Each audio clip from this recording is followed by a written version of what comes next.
ओम ज्ञानतिमिरान्धस्य ज्ञानञ्जनशलाकया चक्षुरुन्मीलितं येन तस्मै श्रीगुरवे नमः। नमः ॐ विष्णुपादाय कृष्णप्रेष्ठाय भूतले श्रीमते भक्तिवेदान्त स्वामिन्निति नामिने। नमस्ते सारस्वती देवे गौरवाणी प्रचारिणे निर्विशेष शून्यवादी पाश्चात्य देश तारिणे। नमो महावदन्याय कृष्ण प्रेम प्रदायते कृष्णाय कृष्ण चैतन्य नामने गौरतुसे नमः। जय श्री कृष्ण चैतन्य प्रभु नित्यानंद श्री अद्वैत गदाधर शिवासादि गौर भक्त वृंद। हरे कृष्णा कृष्णा कृष्णा हरे हरे हरे राम राम राम हरे हरे। हरे कृष्ण। तो आप सभी भक्तों का हार्दिक स्वागत है आज के क्वेश्चन आंसर के सेशन में। तो आप जो भी भक्त क्वेश्चन पूछना चाहते हैं आपका वर्चुअली हाथ ऊपर करिए और एक एक करके हम लोग क्वेश्चंस और आंसर्स डिस्कस करते हैं। ओके। और अगर किसी भक्त पूछने में असमर्थ हैं तो वो लोग चैट बॉक्स में लिख के भी पूछ सकते हैं। ओके। यस योगेश को आपका प्रश्न। हरे कृष्ण प्रभु जी। प्रभु जी, जैसे कोई कार्य करने से हमें दुख होने वाला है, ये पता होने के बावजूद भी हम वो कार्य से मतलब बंद करना चाहिए, वो क्यों करते हैं? तो इसमें क्योंकि बहुत ज्यादा ना तकलीफ आ जाती है उसको कंट्रोल करने के लिए, मतलब माइंड को कंट्रोल करने के लिए। तो इसको कैसे करना चाहिए?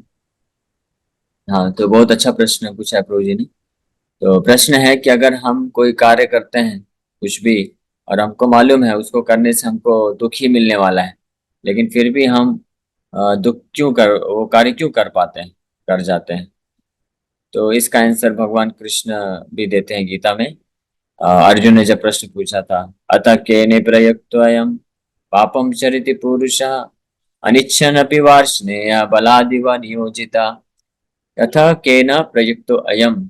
ऐसा क्या है हे कृष्ण, हे वार्ष्णेय, कृष्ण वंश में आने वाले हे कृष्ण, कि कि ना चाहते हुए भी कोई व्यक्ति पाप कर्मों में लग जाता है और अनिच्छन अपि वार्ष्णेय, अनिच्छन यानी इच्छा नहीं, बलादिव नियोजित, जैसे कोई बल पूर्वक उसको नियोजित कर रहा हो। क्या कारण? तो भगवान कृष्ण फिर उसका उत्तर देते हैं, कामेश क्रोधेश रजोगुण समुद्भवा महासना महापाप्मो विद्येनम इह वैरिणम। हे अर्जुन, काम ऐसा क्रोध ऐसा रजोगुण समुद्भवा, रजोगुण से उत्पन्न होने वाला ये काम वासना है और क्रोध है। काम क्रोध के कारण ही व्यक्ति जो है ये ना चाहते हुए भी कोई ऐसा कार्य कर बैठता है जिससे व्यक्ति को दुख का सामना करना पड़ता है। फिर आगे ये तीसरे अध्याय के 35 नंबर श्लोक में आप प्राप्त करेंगे। 35-36 नंबर श्लोक के आसपास है ये प्रश्न पूछते हैं अर्जुन। और फिर आगे के लगभग 10-12 श्लोक में भगवान कृष्ण बहुत अच्छे से इसका एक्सप्लेन व्याख्या करते हैं। तो आप वो भी पढ़ लीजिए, क्योंकि मैं केवल शॉर्ट सारांश में यहाँ पे बताऊंगा, चर्चा करूंगा। जब हम अभी हम दूसरा अध्याय कर रहे हैं गीता का, जब तीसरे अध्याय में पहुंचेंगे तो इस पे हम और डिटेल में चर्चा करने वाले हैं। तो आप लेकिन खुद से भी उसका अनुवाद और तात्पर्य पढ़ेंगे तो आप प्राप्त कर पाएंगे। तो भगवान सार रूप में यही बताते हैं उसमें कि जैसे ही कोई जीवात्मा इस भौतिक संसार में आ जाता है, फंस जाता है, तो तीन गुणों के प्रभाव में आने के कारण और विशेष रूप से रजोगुण के प्रभाव से जो है काम और क्रोध उसको पूरी तरह से जकड़ लेता है और बलपूर्वक उससे वो कार्य कराता है जो नहीं करना चाहिए। फिर इससे बाहर निकलने का क्या सोल्यूशन है कि आत्मस्थो एवं बुद्धवे परम बुद्धवा, कि इस प्रकार से जान करके। हाँ, हाँ, वो श्लोक है कि क्या श्लोक है कि इंद्रियाणि आहो परस्तस्मात् तो भाव नहीं, क्या श्लोक है वो जिसमें इंद्रियां दल मैटर से श्रेष्ठ है और मन इंद्रियों से श्रेष्ठ है, बुद्धि इंद्रियों से मन से भी श्रेष्ठ है, और जो आत्मा है जीवात्मा वो बुद्धि से भी श्रेष्ठ है। तो अगर कोई अपने आप को आत्मा के स्तर पे रखेगा तो ऑटोमेटिकली स्वतः ही जो बुद्धि है, मन है और इंद्रियां है और शरीर है उस आत्मा को फॉलो करेंगी, उसके सब सर्वियंट हो जाएंगी। ये और फिर प्रोजेक्ट हाँ, तीसरे यस अध्याय मुझे। इंद्रियाणे परवरणु इंद्रियाण परव मन मनसस्तु परा हाँ, बुद्धि बुद्धि परसस्तु से। हाँ, या थैंक यू प्रभु जी। हाँ, इंद्रियाणि परो बुद्धि और मनसस्तु परो बुद्धि यो बुद्धे परतस्तु सहा। ये डल मैटर यानी पदार्थ से ऊपर इंद्रियां हैं और इंद्रियों से ऊपर मन है, मन से ऊपर बुद्धि है, बुद्धि से भी ऊपर आत्मा है। तो इसलिए आत्मा के स्तर एवं बुद्धे पराम बुद्धवा, फिर आखिरी श्लोक में भगवान बताते हैं इस प्रकार से जान करके व्यक्ति को क्या करना चाहिए, अपने आप को आत्मा के स्तर पे लाना चाहिए। और आत्मा के स्तर में लाने का कार्य क्या है कि हम भगवान से जुड़े, भगवान से कनेक्ट हो, भगवान का साधना भक्ति करें, नाम जप करें और अपनी इंद्रियों को भगवान की सेवा में लगाएं। तो ये आत्मा का कार्य, आत्मा के स्तर पे जब हम लाते हैं तो स्वतः ही ये तीनों गुणों के प्रभाव से हम मुक्त हो पाएंगे और हम ये जो बलादिव नियोजिता है इससे हम फ्री हो पाएंगे। ये परमानेंट सोल्यूशन, और यही भगवान कृष्ण गीता में रिकमेंड करते हैं, तीसरे अध्याय में ही इसको रिकमेंड करते हैं। और फाइनली फिर आगे चल के तो भगवान साफ साफ बोल देते हैं, माम चय विचारेण भक्ति योगेन स सेवते स गुणान समित्ते तान ब्रह्म भूयाय कल्पते। जो मेरी अव्यभिचारिणी भक्ति में लगता है, अव्यभिचारिणी मतलब बिना विचलित भाव से, विचलित नहीं होता। ये नहीं कि आज 16 माला किया फिर कल नहीं किया, परसों किया फिर नरसों नहीं किया, या तबीयत खराब हो गई तो नहीं किया, या काम ज्यादा हो गया तो नहीं किया, है ना, कठिनाई में पड़ गया तो जप नहीं किया।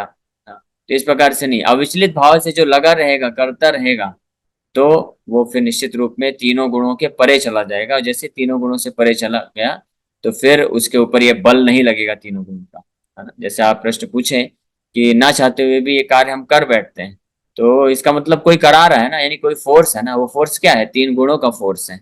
ये सतोगुण रजोगुण तमोगुण, ये तीनों अलग अलग तरह का फोर्स डालते हैं। तो तीनों से परे होने पे ही, भगवान के चरण कमलों में स्थिर होने पे ही हम वास्तव में इससे मुक्त हो सकते हैं। ठीक है, ये permanent solution. Okay, next question. समझ गए योगेश को?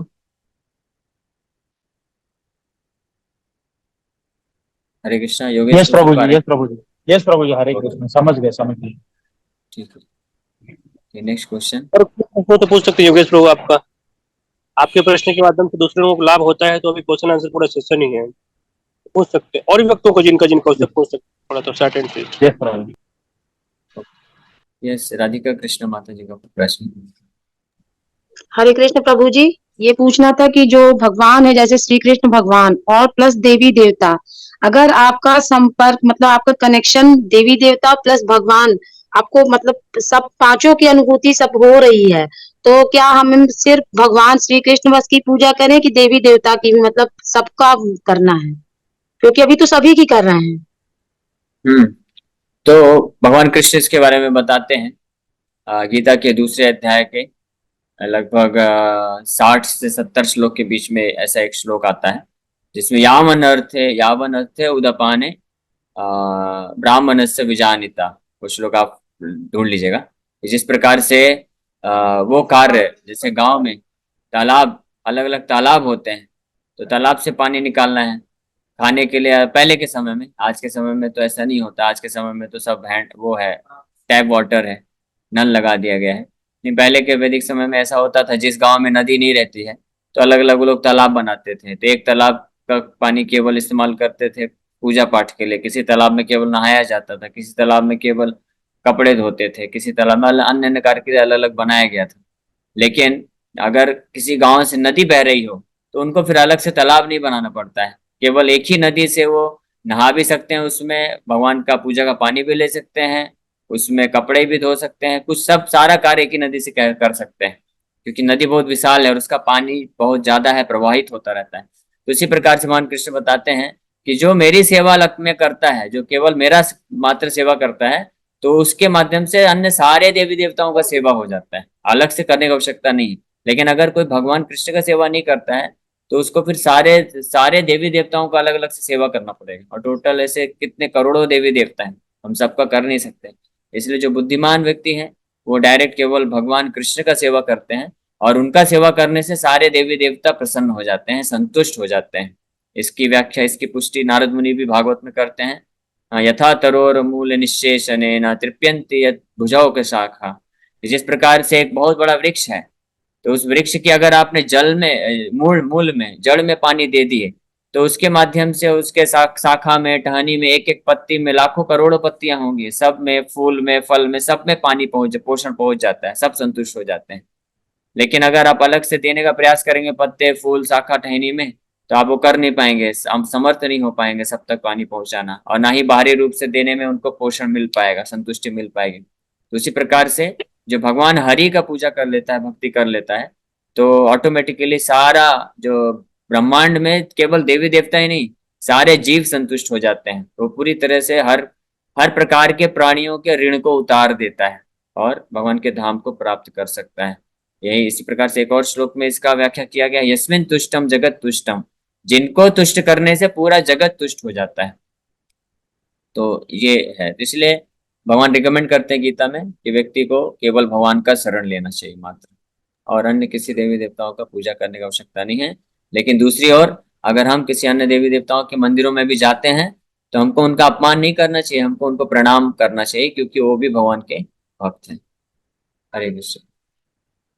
अभी तो हम लोग बहुत सारी मूर्तियां घर पे रखे हुए हैं जो पूजा करते हैं, क्या करें तो फिर? अभी मतलब मैंने उत्तर दे दिया है, अब आप डिसाइड करिए। अच्छा, चलिए ठीक है, धन्यवाद। हरे Krishna. Hare Krishna. Okay, next question, और किसी का क्या प्रश्न है? हरे हरे कृष्णा कृष्ण। प्रभु जी। हरे हाँ, कृष्णा प्रभु। हरे कृष्ण। हाँ, बोलिए बोलिए, सुन पा रहा हूँ। हाँ प्रभु जी, एक चीज पूछना था कि कृष्ण जी ने जैसे बोलते हैं कि भागवतम के रूप में इस तरह से अवतार जैसे मानते हैं उनका, तो गीता को जैसे हमने पढ़ रहे हैं, तो गीता को श्रेष्ठ मानते हैं या उनके नाम को श्रेष्ठ मानते हैं, या भागवतम? ऐसे मन में अगर कुछ ऐसे संशय हो तो क्या मानना चाहिए? हरे कृष्ण। ये भागवत हो या गीता हो या नाम हो, भगवान का विग्रह हो, भगवान का महाप्रसाद हो, भगवान का धाम है, भगवान के भक्त हैं, और अन्य ऐसी बहुत सारी चीजें जो भी भगवान से संबंधित है, जिनको शॉर्ट में भागवत बोला जाता है, तो वो सब अभिन्न है, उनमें कोई अंतर नहीं है, किसी में भेद नहीं है। ऐसा नहीं है कि गीता श्रेष्ठ है या भागवत श्रेष्ठ है या भगवान का नाम श्रेष्ठ है, ये अंतर नहीं करना चाहिए, दोनों ही एक समान है। हाँ, लेकिन अलग अलग परिस्थिति के अनुसार, अलग अलग व्यक्ति परिस्थिति के अनुसार कोई एक जो साधन हो सकता है किसी के लिए श्रेष्ठ हो सकता है उसकी योग्यता अनुसार, है ना। जैसे मान लीजिए कोई बच्चा है, छोटा बच्चा है, तो उसके लिए गीता और भागवत वो समझ नहीं सकता इतना, तो उसके लिए फिर क्या है, नाम, वो हरि नाम ले सकता है, कीर्तन में डांस कर सकता है, महाप्रसाद खा सकता है, भगवान के विग्रह का दर्शन कर सकता है, प्रणाम कर सकता है। हाँ, तो उसके लिए ये साधन उसको देना चाहिए। अगर कोई बड़ा है जो समझदार समझ सकता है, तो उसको गीता भागवत का सिद्धांत समझना चाहिए, पढ़ना चाहिए। और फिर इस प्रकार से विग्रह है, जो ब्राह्मण दीक्षा लिए हैं वो विग्रह का सेवा कर सकते हैं, लेकिन जिनको ब्राह्मण दीक्षा नहीं मिला है तो नाम जप कर सकते हैं। तो अन्य इतने हर अलग अलग प्रकार के रूप में भगवान अपने आप को प्रकट करते हैं, लेकिन वो सबके सब एक ही हैं, उनमें कोई भेद नहीं है, भिन्नता नहीं है, सब इक्वल पोटेंशियल रखते हैं। लेकिन भगवान इतने दयालु हैं कि अपने आप को इतने सारे विविध रूपों में प्रकट करते हैं ताकि हर जीव जो है भगवान का आश्रय ले सके। और अगर हम विचार करें तो देखेंगे कि भगवान का नाम, गीता, भागवत, प्रसाद, विग्रह, धाम, वैष्णव, सब में से जो सर्वश्रेष्ठ और सबसे सरलता से जो हमारे पास सबसे सुलभ है वो है भगवान का नाम। क्योंकि भगवान का नाम कोई भी व्यक्ति, कैसे भी बच्चा, बालक, बूढ़ा, स्त्री, पुरुष, यहाँ तक कि जानवर भी, वो भी भगवान के नाम का श्रवण कर सकते हैं। तो भगवान का नाम जो है बहुत ही सहज है और सरल है और बहुत ही आसानी से उपलब्ध है सबको। इसलिए भगवान का नाम जो है, इस दृष्टिकोण से भगवान का नाम को ही सर्वश्रेष्ठ बताया जा सकता है। लेकिन भगवान का नाम, गीता और भागवत तीनों भगवान ही, भगवान के अलग अलग रूप, अपने भगवान अपने आप को अलग अलग इन रूपों में प्रकट करते हैं। हरे कृष्ण। नेक्स्ट क्वेश्चन, ये क्लियर है माता जी? जी प्रभु जी, thank you so much. Hare Krishna. Hare Krishna. Okay, next question. प्रभु जी, किसी का क्वेश्चन नहीं रहेगा तो मैं और एक पूछ सकता हूँ क्वेश्चन? हाँ, पूछिए पूछिए। जैसे प्रभु जी, जैसे हमारे कर्म और अभी करंट जो कार्य है उसके हिसाब से हम सतगुण, तमोगुण और रजोगुण में हम कार्यरत करते हैं। तो अभी किसी भक्त का काम ही उसका तमो या रजोगुण में है, तो सतगुण में वो कैसे लेके आएगा? जैसे एक एग्जांपल बता देता। अभी हमारा जो प्रोफाइल है, जॉब प्रोफाइल है, उसमें लोगों से काम करवा के लेना, कई लोग अच्छे से समझते हैं, किसी को डांटना पड़ता है, तो डांटना। वापस से बोलिए योगेश को। हाँ हाँ, मैं समझ गया ओवरऑल जैसे, आपका प्रश्न वैसे। हाँ ठीक है, ठीक है, ओके, मैं समझ गया। तो तो देखिए, ये जो अलग अलग 3 गुण हैं, रजोगुण, तमोगुण और सतोगुण, तो ये ऐसा नहीं कि हमको इन तीनों गुणों से पूरी तरह से मुक्त होना है। इन तीनों गुणों को हम भगवान की सेवा में लगा सकते हैं, क्योंकि जब तक हम इस भौतिक संसार में हैं, तो इन तीनों गुणों के प्रभाव में, भौतिक शरीर जब तक है हमारे पास, ये 3 गुण का प्रभाव रहता है, और इन 3 गुणों को हम भगवान की सेवा में लगाया जा सकता है ना। जैसे रजोगुण है, किसी के ऊपर गुस्सा करना, किसी के ऊपर, किसी को मारना, यहाँ तक हिंसा भी करना। हनुमान जी जो है, गुस्सा, अगर गुस्सा नहीं किए होते तो लंका कैसे जलाएंगे? अर्जुन बिना गुस्सा किए युद्ध कैसे करेगा? ऐसा तो नहीं है ना कि प्रेम से हंसते हुए बाण चलाएगा। ऐसा तो नहीं होने वाला है। गुस्सा तो करना पड़ेगा। तो गुस्सा किया, हिंसा किया, लेकिन ये सब अर्जुन ने किसके? भगवान की सेवा के लिए किया। इसीलिए वो गुस्सा और वो हिंसा भी क्या बन गया? ट्रांसेंडेंटल, दिव्य बन गया। वो 3 गुणों से परे चले गए, आध्यात्मिक हो गया। भगवान की सेवा के लिए कार्य किया जा सकता है। ठीक है,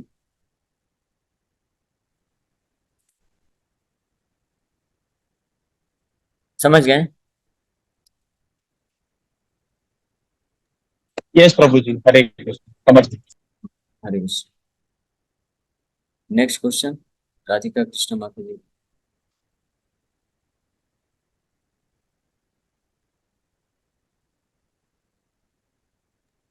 हरे हरे कृष्ण। कृष्ण प्रभु जी। ये जो दीक्षा जो दी जाती है इस्कॉन में और प्लस वृंदावन में, तो इनमें जो दीक्षा में जो महामंत्र मिलता है, तो वो अलग अलग रहता है कि मतलब क्या मिलता है, मतलब कैसे दीक्षा? क्योंकि महामंत्र हरे कृष्णा हरे रामा वाला चलता है और उधर तो दूसरा चलता है वृंदावन में। हाँ, तो अलग अलग लोग अलग अलग दीक्षा देते हैं, लेकिन प्रामाणिक शास्त्र के अनुसार जो है, हम लोग हरे कृष्ण महामंत्र का जप करते हैं। इसलिए ये जिम्मेदारी है उन लोगों का जो दीक्षा लेना चाहते हैं, कि वो पता करें कि हम जिस भी गुरु से दीक्षा लेना चाहते हैं, तो क्या वो गुरु प्रामाणिक संप्रदाय में है? क्या उनकी शिक्षाएं प्रामाणिक शास्त्रों से हैं? क्या वो जो मेरे को मंत्र देने वाले हैं वो प्रामाणिक है कि नहीं? भले ही भगवान कृष्ण का ही क्यों नाम ना हो, हरि का नाम क्यों ना हो, कोई अपने मन से नाम मंत्र बना के नहीं दे सकता है। ये जो मंत्र है, ये गुरुजी मैन्युफैक्चर नहीं करते हैं, गुरुजी के द्वारा उत्पादन नहीं किया जाना चाहिए। ये मंत्र जो है प्रामाणिक शास्त्रों से आना चाहिए। भगवान स्वयं इनके ये बना के देते हैं, इसको चेंज नहीं किया जा सकता है। तो अब बाहर का तो मुझे नहीं मालूम कौन सा मंत्र क्या देते हैं। हम लोग इस्कॉन में है, तो इस्कॉन का मैं आपको बता सकता हूँ कि ये जो हरे कृष्ण महामंत्र है, कि श्री चैतन्य महाप्रभु ने इसका प्रचार प्रसार किया पूरे विश्व में, प्रभुपाद जी के माध्यम से, और पर्सनली पूरे भारतवर्ष में इसका प्रचार प्रसार किए। लेकिन वास्तव में हालांकि श्री चैतन्य महाप्रभु स्वयं भगवान कृष्ण है, कई शास्त्रों में इसका प्रमाण है, और उनकी कई लीलाओं में भी ये प्रकट होता है, लेकिन फिर भी ये हरे कृष्ण महामंत्र श्री चैतन्य महाप्रभु ने नहीं बनाया है। चैतन्य महाप्रभु खुद इस हरे कृष्ण महामंत्र को वैदिक शास्त्र से लेके आए हैं। और प्रमाण क्या है? कलि संतरण उपनिषद में ब्रह्मा जी स्वयं जो है नारद मुनि को ये हरे कृष्ण महामंत्र के बारे में बताते हैं। तो ये वर्णन है कलि संतरण उपनिषद में कि कलयुग के लिए ये महामंत्र है, हरे कृष्ण कृष्ण कृष्ण हरे हरे, हरे राम राम राम हरे हरे, इति षोडशकम नामना कलि कल्मषनाशम नातरो परतरोपाय सर्व वेदेषु दृश्यते। तो ये है इस प्रकार से ये दीक्षा लेने का प्रोसेस है। क्योंकि दीक्षा लेना मतलब जैसे हम किसी स्कूल कॉलेज में एडमिशन लेते हैं, दीक्षा मतलब एडमिशन लेना, इनिशिएशन बोला जाता है इंग्लिश में। आप किसी स्कूल कॉलेज में जाएंगे तो वो कॉलेज या स्कूल ऑथोराइज होना चाहिए, और टीचर भी ऑथोराइज होना चाहिए, तब आप वहाँ पे एडमिशन लेके तो जो है पूर्ण सफलता को प्राप्त कर सकते हैं। और दूसरा एग्जाम्पल है, जैसे हॉस्पिटल में जाते हैं डॉक्टर से ट्रीटमेंट के लिए, तो वो डॉक्टर ऑथराइज होना चाहिए, है ना, उसके पास वैलिड सर्टिफिकेट होना चाहिए। तब हम उससे जब ट्रीटमेंट लेंगे तब हमारी बीमारी को दूर करने में सक्षम होगा। अन्यथा अगर हम कोई ऐसे अप्रामाणिक टीचर के पास चले जाते हैं, जो कोई स्कूल है या कॉलेज है प्रामाणिक नहीं है, तो वहां पे भी एडमिशन लेने से आपको कुछ तो शिक्षा मिलेगा ही। ABCD 1 2 3 कुछ तो सिखाएगा ही, जोड़ जोड़ घटाना गुणा भाग तो सिखाएगा ही। लेकिन पूर्ण रूप से शिक्षा जो है तभी मिलेगी जब हम किसी ऑथराइज स्कूल या कॉलेज में दाखिला लें। उसी प्रकार से ये भक्ति को सीखना भी है, तो इसके लिए भी ऑथराइज यूनिवर्सिटी है, कॉलेज है, जिसको संप्रदाय बोला जाता है। इस प्रकार से भगवान कृष्ण स्वयं इसके फाउंडर हैं। भगवान कृष्ण खुद बनाते हैं ये कॉलेज यूनिवर्सिटी को, और 4 कॉलेज भगवान बनाए हैं, या संप्रदाय उसको बोलते हैं। वो कौन कौन से हैं? पहला है श्री संप्रदाय, रुद्र संप्रदाय, कुमार संप्रदाय, ब्रह्म संप्रदाय। तो ब्रह्म संप्रदाय ब्रह्मा जी से चालू किए भगवान कृष्ण, रुद्र संप्रदाय शिव जी से चालू किए, और कुमार संप्रदाय ब्रह्मा जी के 4 पुत्र हुए, 4 कुमार, उनके द्वारा चालू किए, और श्री संप्रदाय लक्ष्मी माता से चालू किए। तो उनसे ये गुरु शिष्य परंपरा आते, फिर उन्होंने अपने अपने शिष्य बनाए, और उसके माध्यम से, ये गुरु शिष्य के माध्यम से उन्होंने शिक्षा को स्थानांतरित किया, भगवान कृष्ण की भक्ति को स्थानांतरित करते हैं, और जो प्रमाणिक शास्त्रों से मंत्र भी देते हैं।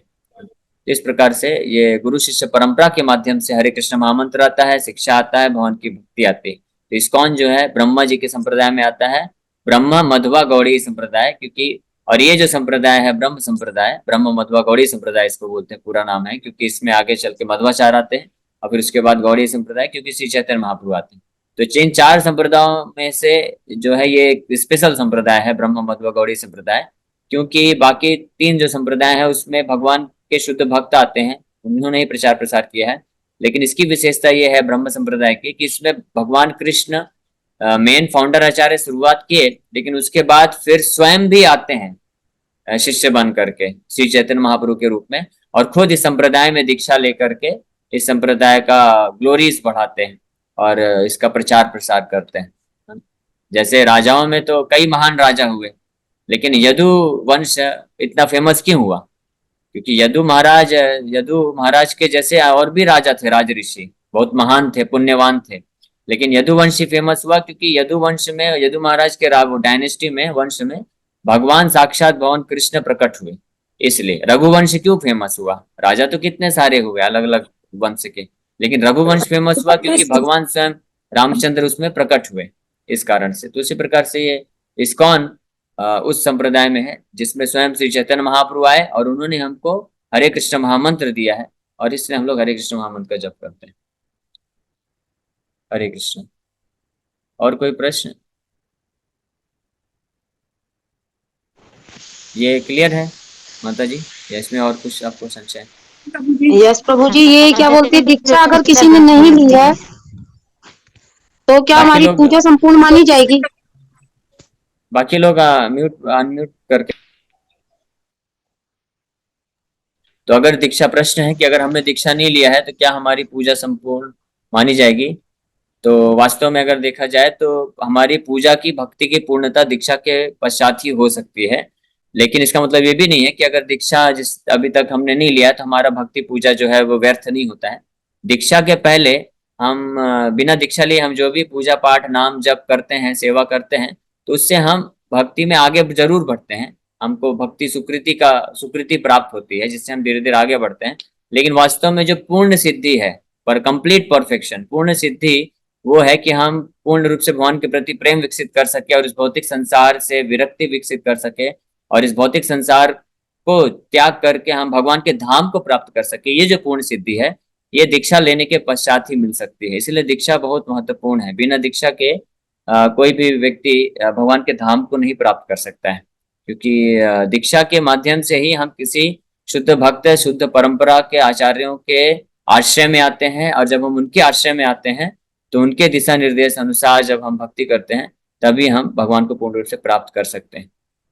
ठीक है, इसलिए हमको प्रयास करना है, धीरे धीरे अपने आप को योग्य बनाना चाहिए कि हम दीक्षा के लिए योग्य बन सके। फिर किसी प्रामाणिक गुरु का आश्रय लेकर के हमको दीक्षा लेके अपने भक्ति की जो जर्नी है, सफर है, उसको तीव्रता से आगे बढ़ाना चाहिए। हरे कृष्ण। क्लियर है? और कोई प्रश्न इसमें? राधिका कृष्ण माता जी। हरे कृष्ण प्रभु जी। हरे कृष्ण। प्रभु जी, हम ये जानना चाहते हैं कि जैसे, हरे कृष्ण प्रभु जी, प्रभु जी हम जब तो कर रहे हैं कृष्ण भगवान की, मतलब कान्हा जी की मूर्ति भी है हमारे पास, पूजा पाठ सब कर रहे हैं, लेकिन हम ये कर रहे हैं प्रभु जी कि हमारे यहाँ, तो क्या हम माता की स्थापना अपने? एक मिनट, म्यूट कर दिया आपको। जहां तक मैं समझ पाया कि आप जब भी कर रहे हैं कृष्ण के नाम का, और आपके पास लड्डू गोपाल है जो भी मूर्ति है कृष्ण का, आप उनका पूजा पाठ भी कर रहे हैं, तो आपका आगे का प्रश्न मैं नहीं समझ पाया कि क्या है, इतना ही मैं सुन पाया, क्योंकि आपका नेटवर्क कट रहा था। तो आप उचित स्थान में आइए जहाँ पे नेटवर्क काम करेगा, तो उसके तब तक हम लोग दूसरे प्रश्न लेते हैं। लेकिन एक चैट बॉक्स में एक प्रश्न आया है जो कि राधिका कृष्ण माता जी से संबंधित प्रश्न है। मनीष बाबरिया जी का प्रश्न है कि संसारिक जीवन में रहते हुए कौन से रूल्स फॉलो करने से इस्कॉन में दीक्षा मिल सकती है। तो आप सांसारिक जीवन में रह सकते हैं, गृहस्थ भी रह सकते हैं, गृहस्थ भी दीक्षा प्राप्त कर सकते हैं। आपको ये 4 नियम होते हैं, उसको सख्ती से पालन करना होगा। और वो है कि किसी भी प्रकार का मांसाहार नहीं करना है, यहाँ तक कि इंक्लूडिंग ऑनियन गार्लिक, यानी कांदा लहसुन प्याज लहसुन को भी छोड़ना है। और किसी भी प्रकार का नशा नहीं, चाय कॉफी भी मिला के, यानी चाय कॉफी भी नहीं, और किसी भी प्रकार का जुआ नहीं, और साथ ही साथ में किसी भी प्रकार का अवैध पुरुष या स्त्री संबंध नहीं। जो भी इसको पालन करते हैं सख्ती से कम 1 साल तक उनको ये इसका पालन करना होता है। और डेली प्रतिदिन कम से कम 16 माला का जप करना होता है।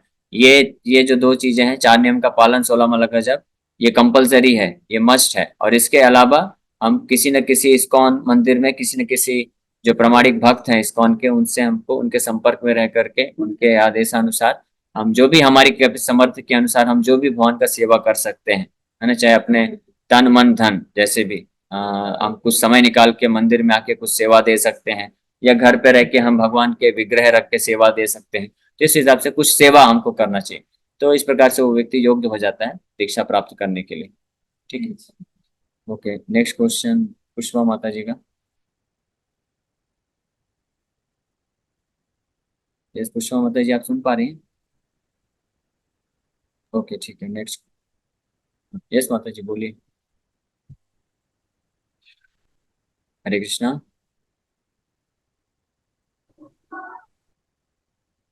ओके, फिर नेक्स्ट क्वेश्चन अंकिता माता जी का। हरे कृष्णा प्रभु जी। प्रभु जी एक थोड़ा सा अलग सा क्वेश्चन है। मैं अभी जैसे जगन्नाथपुरी से आई। हरे कृष्णा प्रभु जी। हाँ मैं सुन पा रहा हूँ।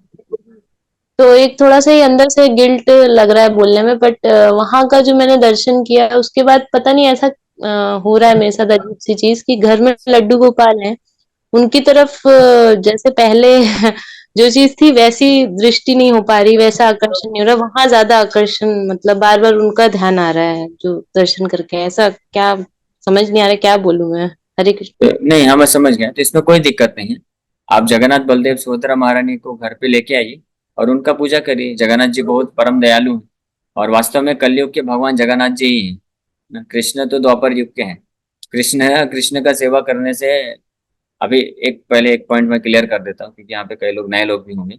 तो कृष्ण और जगन्नाथ एक ही है ना, अंतर नहीं है। ठीक है, पहली बात तो ये कृष्ण ही जगन्नाथ है, लेकिन भाव अलग है दोनों का, इसलिए हम लोग ये डिफ्रेंशिएशन की बात चल रही है कि कृष्ण द्वापर का है। कृष्ण का पूजा करने से आपको सफलता मिलेगी, बड़ा विलंब होगा। लेकिन जगन्नाथ जी बहुत दयालु हैं क्योंकि वो एक अलग भाव में। और उसी प्रकार से वो क्या भाव है कभी हम और चर्चा करेंगे। और उसी प्रकार से श्री चैतन्य महाप्रभु भी कृष्ण है, लेकिन वो भी एक अलग भाव में है, इसलिए वो भी बहुत दयालु है। क्योंकि ये जगन्नाथ और चैतन्य महाप्रभु ये दोनों अपने महाभाव की स्थिति में, एक्सटेटिक फॉर्म में है, प्रेम के महाभाव की स्थिति में है, इसलिए बहुत दयालु है। जैसे उदाहरण के लिए मैं बताऊंगा, आप समझ पाएंगे कि जैसे कोई व्यक्ति है, कोई कोई बहुत मान लीजिए आपका मैनेजर है, कोई जॉब करता होगा कंपनी में, तो आपका मैनेजर है। तो आप साधारण किसी दिन में आप जाएंगे उसके पास और बोलेंगे मुझे छुट्टी दे दो, छुट्टी दे दो। तो मैनेजर लोग का एक ही काम होता है, नहीं अभी छुट्टी नहीं मिलेगा, अभी ये है वो है। लेकिन मान लो मैनेजर का किसी दिन बर्थडे है और वो बहुत खुश है, या उसके लड़के ने कोई टॉप कर लिया हो, कोई बहुत अच्छा जॉब मिल गया हो, या उसकी बेटी का शादी फिक्स हो गया हो, बहुत अच्छा ऐसा कुछ हो उसके जीवन में कि वो बहुत खुश है और सबको पार्टी दे रहा है, मिठाई खिला रहा है। उस बीच में आप जाके चुपके से बोलिए कि अरे बॉस, थोड़ा सा ये 2 दिन का छुट्टी चाहिए था, थोड़ा घर पे ऐसा ऐसा है। तो बोलेगा हाँ हाँ ठीक है, ले लो, है ना। तो तुरंत सैंक्शन कर देगा, लेकिन साधारण दिनों में वो नहीं करेगा। उसी प्रकार से जब कृष्ण भाव की स्थिति में होते हैं, दिव्य आनंद की स्थिति में होते हैं, तो उनका पूजा करने से, उनका स्मरण करने से, सेवा करने से तुरंत जो है स्वीकार कर लेते हैं, कोई अपराध भी नहीं लेते हैं। जगन्नाथ जी की विशेषता है कि आप उनका जो सेवा करेंगे, सेवा का स्वीकार करेंगे। लेकिन हम सब कलयुग के प्राणी हैं, अपराध तो बहुत करते हैं, तो अपराध को नहीं देखते हैं। तो इसलिए आपको जगन्नाथ बलदेव सुभद्रा महारानी घर पे लाना चाहिए। हाँ, छोटे विग्रह लाइए, इतना छोटे, एक बीते की साइज के भी ला सकते हैं, और लकड़ी उनका के ला के अच्छे से छोटा लकड़ी के लेके जगन्नाथ, आए तो रख सकते हैं ना, मतलब उनकी हाँ पूजा। रख सकते हैं, हाँ बिल्कुल कर सकते हैं। तो आप बाकी डिटेल में चर्चा, क्योंकि आपकी माता जी तो ऑलरेडी दीक्षित भी हैं, तो क्या बाकी जी। डिटेल चर्चा आप पर्सनली वीर कृष्ण प्रभु से करिएगा तो आपको गाइड कर देंगे। ठीक है, okay. Thank you. Next question Anand Singh प्रभु जी का। कहना प्रभु दंडवत प्रणाम। दंडवत प्रणाम। प्रभु जी थोड़ा हमारा क्वेश्चन फिलॉसफी का है कि बाई चॉइस भीष्म पितामह द्रोणाचार्य कृपाचार्य कौरव का साथ दिए थे, लेकिन जो सेना थी भगवान की, तो भगवान के साथ ही भगवान ने उनको क्यों उधर भेज दिया है जबकि वो अन्याय के साथ थे? भगवान तो के शरण में जो जाते हैं उसको अपने पास रखते हैं ना प्रभु। समझ गया आपको प्रश्न, अच्छा प्रश्न पूछे। आपका आवाज जीपी मिश्रा प्रभु जी जैसा लग रहा है, वही बोल रहे हैं क्या? अच्छा, आनंद लेकिन सिंह मैं बोल रहा हूँ प्रभु जी। अच्छा, आवाज मैच करता है जीपी मिश्रा प्रभु जी जैसा ही आपका आवाज भी। ठीक है, तो अच्छा प्रश्न पूछा है प्रभु जी ने, और ये प्रश्न अक्सर कई लोग पूछते हैं कि भीष्म पितामह द्रोणाचार्य कृपाचार्य भगवान के महान भक्त थे, तो पांडवों की तरफ से क्यों किए? भगवान ने अपनी नारायणी सेना को पांडवों के विरोध में क्यों रख दिया? तो वास्तव में ये भगवान की इच्छा से होता है। भगवान इस बात को स्थापित करना चाहते हैं कि अगर मेरे भक्त शुद्ध भक्तों के विरुद्ध में भीष्म पितामह द्रोणाचार्य जैसे जो इच्छा मृत्यु का वरदान प्राप्त किए भी लोग क्यों ना हो खड़े हों, उनको भी मरना पड़ेगा। और यहाँ तक कि मेरी स्वयं की, बाकी लोग अनम्यूट मत करिए जब तक प्रश्न न पूछा जाए, आप लोग हाथ ऊपर करिए जिनको भी प्रश्न पूछना है, तो एक एक करके नाम बोला जाएगा तब आप लोग पूछिएगा, नहीं तो डिस्टरबेंस हो जाएगा। सब लोग जिनको प्रश्न पूछना है हाथ ऊपर करके रखिए, आपको चांस दिया जाएगा सबको एक एक करके। वंदना मत जी बार बार अनम्यूट क्यों कर रहे हैं? म्यूट रखिए सब लोग, नहीं तो डिस्टर्ब होता है। तो इस प्रकार से भगवान इस बात को स्थापित करना चाहते हैं, इसीलिए भगवान के ये स्थापित भी हुआ कि अगर भगवान के भक्तों के विरोध में भगवान की नारायणी सेना भी क्यों ना सामने खड़ी हो जाए, उनको भी हारना पड़ेगा। तो एक ये मेन मुख्य उद्देश्य था। और दूसरा एक आंतरिक कारण है, विशेष रूप से भीष्म पितामह के से रिलेटेड, कि भीष्म पितामह भगवान के शुद्ध भक्त हैं और वो भगवान के साथ वीर रस में है। वीर रस का मतलब होता है कि भगवान के विरोध में जाके वो फाइटिंग करते हैं भगवान की इच्छा से, भगवान की प्रसन्नता के लिए।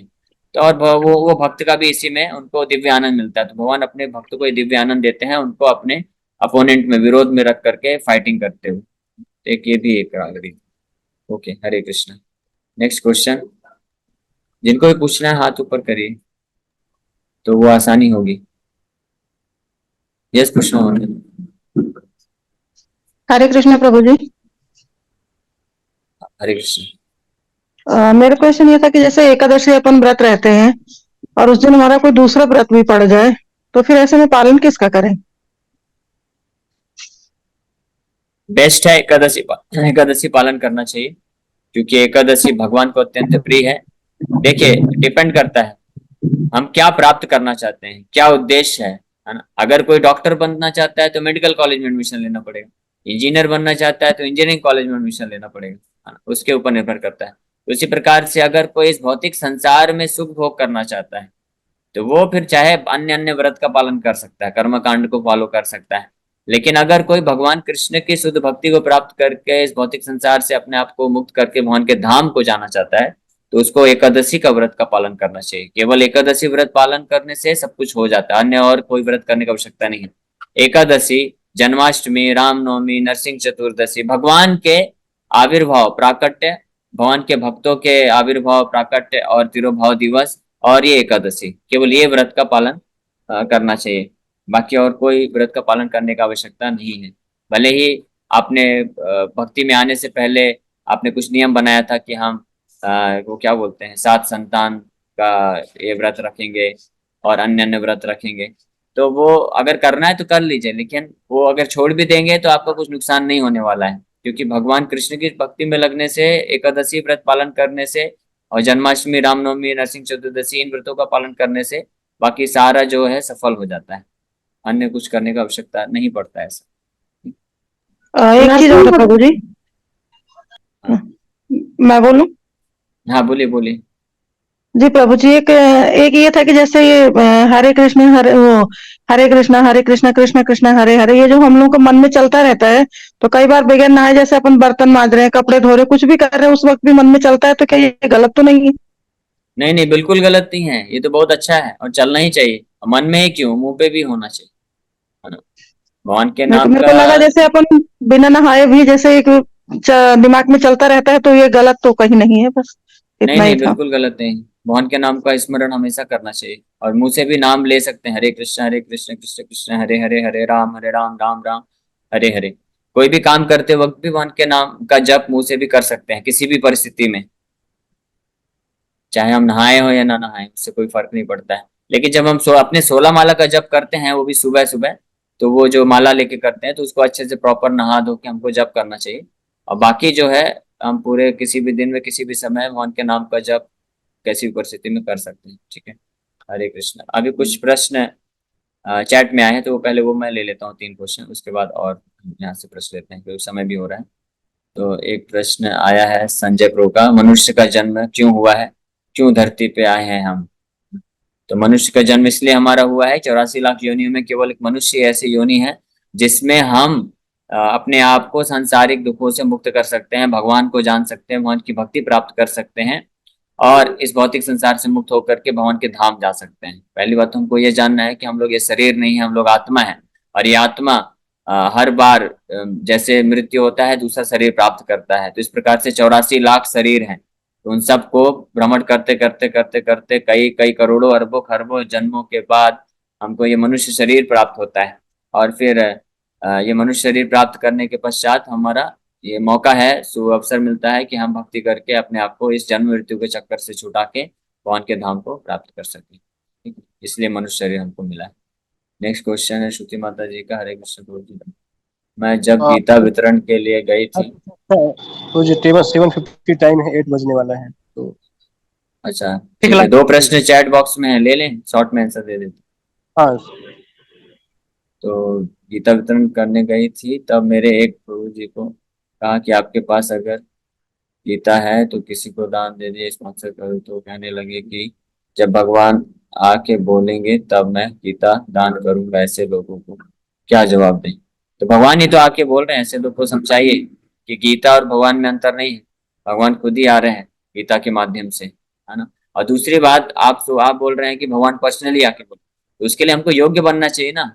हम योग्य हैं क्या, प्रश्न ये भी पूछना चाहिए। क्या हम अर्जुन के जैसे योग्य हैं कि हम डिमांड कर सके कि भगवान खुद मेरे सामने आके गीता बोले तब मैं सुनूंगा। हम उतने तो योग्य नहीं है ना। इसलिए हमको स्वीकार कर लेना चाहिए कि भगवान एटलीस्ट हमको लिख के भेज दिए हैं, अपने भक्त के माध्यम से स्वीकार करके आगे बढ़ना चाहिए, नहीं तो इसी संसार में हम फंसे रहेंगे और दुख भोगते रहेंगे।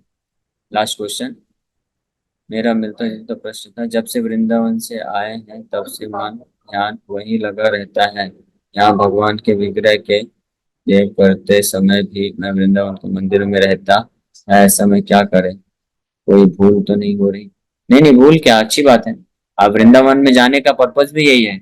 वृंदावन से जब हम जाते हैं, वृंदावन से वापस आते हैं, तो हम हमारा चेतना हमेशा वृंदावन पे रहना चाहिए। तो बहुत अच्छी बात है, इसमें कोई भूल नहीं है, कोई गड़बड़ नहीं है। और उसी चेतना को हमेशा बनाए रखना चाहिए। और वृंदावन में आप जो भी दर्शन लिए, तो वृंदावन का हमेशा स्मरण करना चाहिए, भगवान का हमेशा स्मरण करना चाहिए। अच्छी बात है। Okay, thank you very much. Hare Krishna, समय हो गया।